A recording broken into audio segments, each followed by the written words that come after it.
Тазарғың келсе театрға бар. Елордадағы Қалибек Қуанышбаев атындағы драма театр жаңа маусымда бұрын-соңды қойылмаған 7 премьера ұсынады. Күнделікті күйбең тіршілікпен жүрген көрермен енді рухани әлеммен тыныстауына болады. Бразилия байлығы, Аққудың көз жасы, Мұқағали, ғасырдан да ұзақ күн сияқты қойылымдар кешегі тарих пен бүгінгінің болмысын анық көрсетеді. Театрға жаңадан келген жас актерлар мен режиссерлар тың дүниелермен таңғалдырады. Алдымен Абай қойылымы көрсетілді. Театр маусымы кезінде Ілияс Есенберлиннің «Қаһар» романы сахналанып, Кенесары бейнесі жаңа сипатпен сомдалмақ.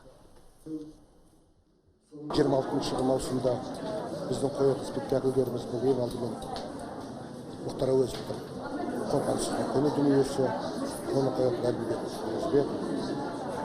Содан кейін Нұрлан Жұманиязов Омаршының фигурасын қояды.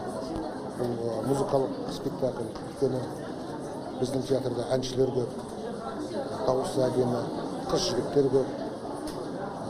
Одан кейін Қабдеш Жұмаділовтің повесі бойынша Болат Ұзақов үлкен бір дүние дайындап жатыр. Сол секілді Ұлықбек Есдәулетов пен Бақыт Беделхан пьеса жазып жатыр.